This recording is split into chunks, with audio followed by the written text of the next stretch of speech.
apologize for the probably very low quality.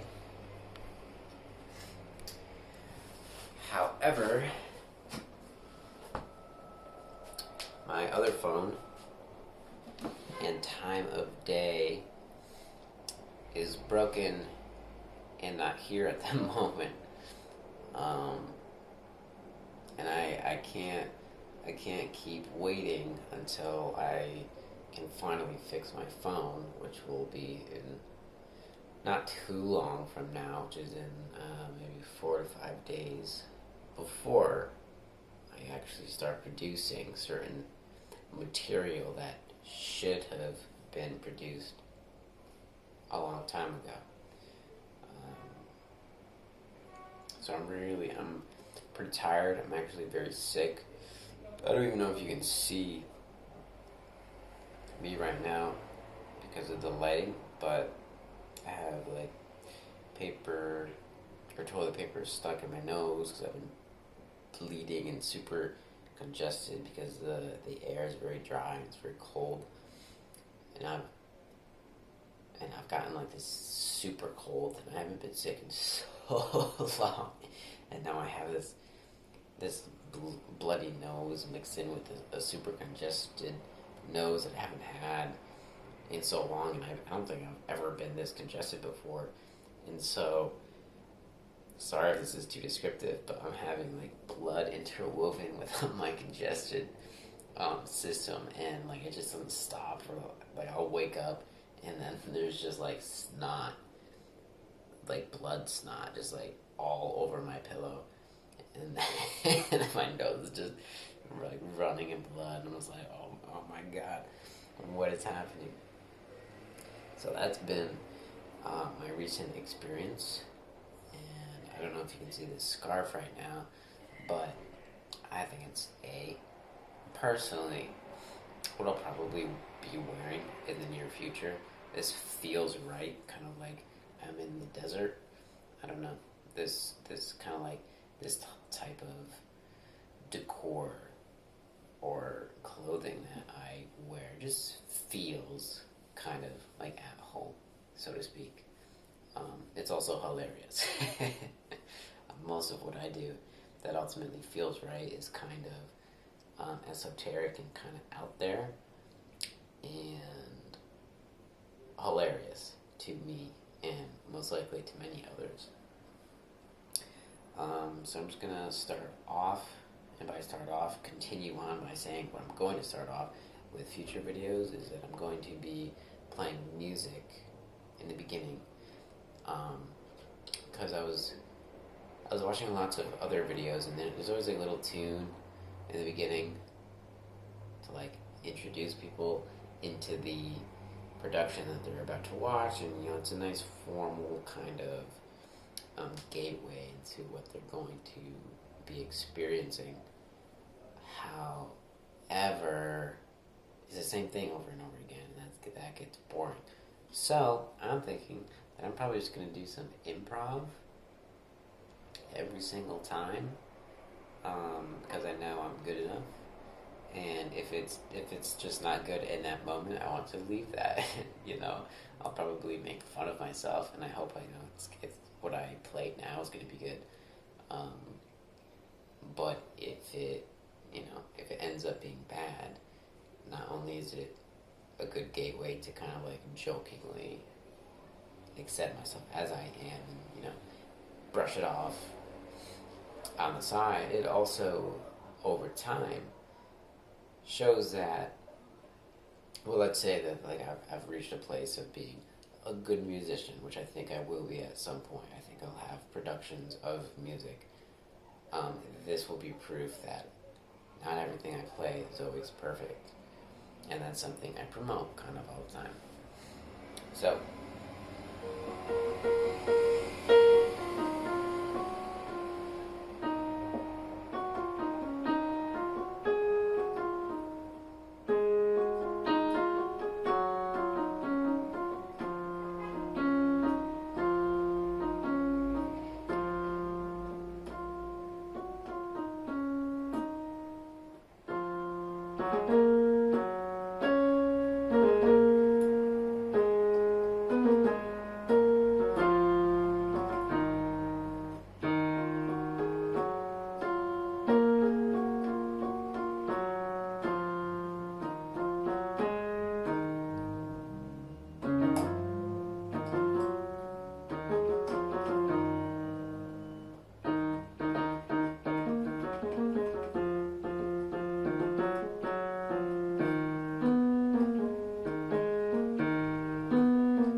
Yeah,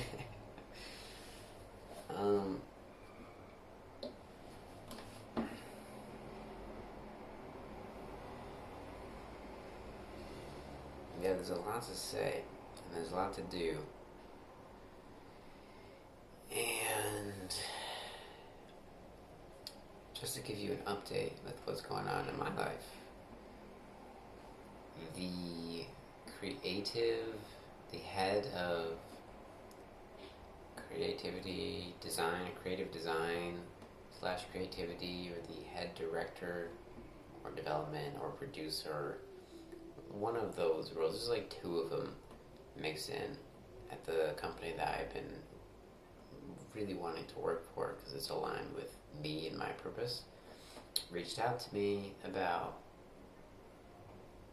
almost 2 weeks ago, asking for my resume and informed me that the company wasn't hiring, but I'd be in her mind. And then almost a week ago, she reached out and said that lots of things were happening in the company and that she'd like to schedule a call. And 2 nights ago, last night, we scheduled the call for Monday. It's currently Wednesday, so only in about 4 days will I be calling this person about the potential options or roles of the company. However, before she decided to ask to schedule a call, the CEO of the company reached out and contacted me via Facebook. He sent a voice message because I sent him a voice message before the first person asked to call me, just letting him know that, well, first I said hello, I introduced myself, and I said that I was very grateful for who he is and what he's doing. But then I said I was interested in Solvana, and then he got back to me with like, he's a very enthusiastic fellow, to put it simply and lightly. And he said, hey, tell me more about who you are and what you can bring to my team. And then he went on to say what positions he's kind of looking for at the moment.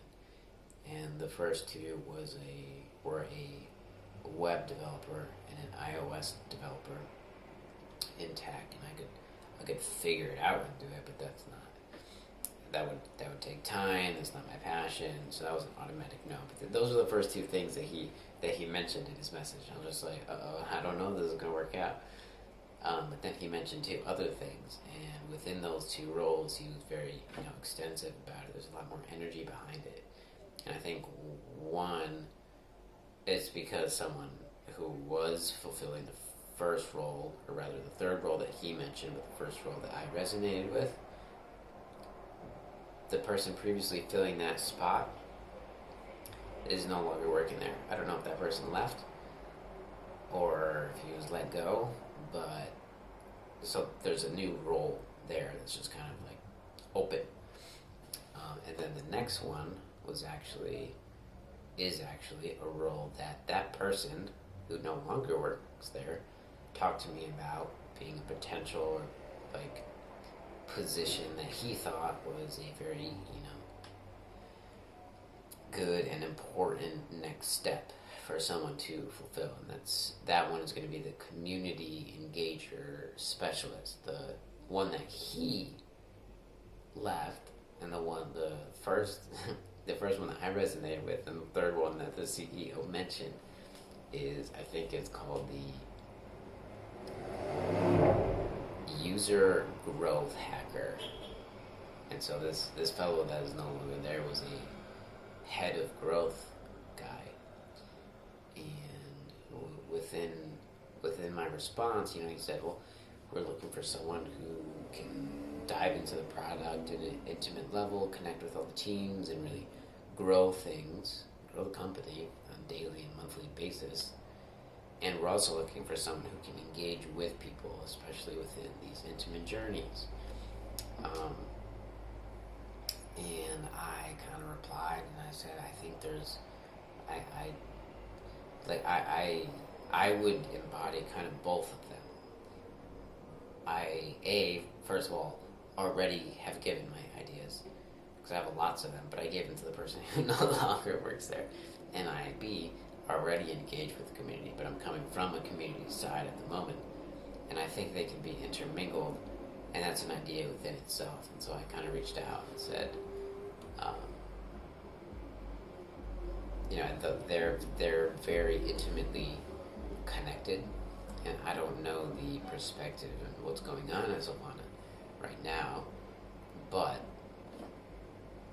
I don't even need to be wearing these glasses because these are blue light glasses, and I'm not looking at any screen at the moment.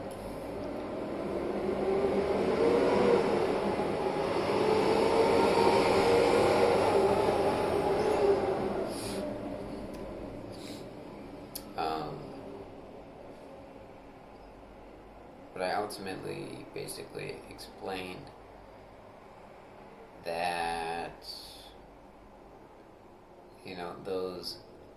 those two roles are connected, and while I don't think I didn't say this part. While I don't think they should be split, I also don't know what's kind of going on over there. So I don't know their bandwidth. I don't know the capacity of which the head of growth needs to spend time in. I don't know what they're looking at for this community engager specialist, but it's like I was already doing half of what he wanted to in a non-career based situation. So that was great because it resonated very well. And then immediately I'm like, well, I have a new idea for you. And so I kind of mentioned that I'd love to share my ideas, and I think that would be a good way for the CEO to kind of gauge whether I'd be a good fit, which I think I am, and I think they'll agree too. But that'll give a good sense as to whether the head of growth could be a good role and position if you kind of give your ideas first, because I do this for free, and I have been doing it for free, right?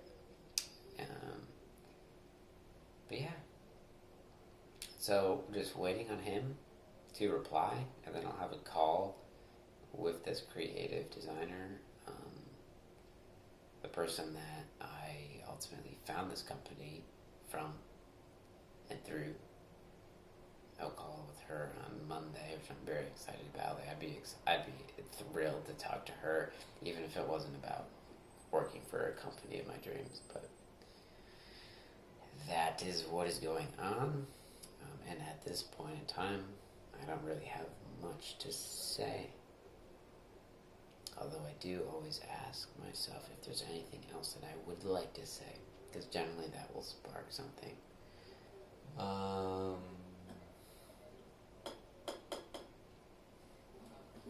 Yeah, there was a little worry in me that they wouldn't be able to afford me because the rate of the cost of living in this place, Malaysia, Kuala Lumpur, is like 70 to 80% lower than where I live now, which is in New York City and Brooklyn.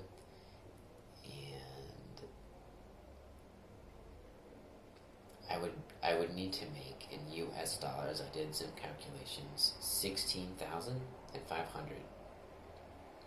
And that's not a lot.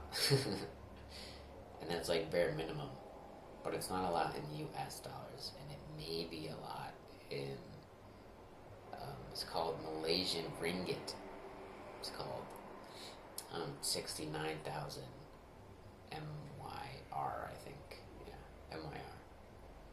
So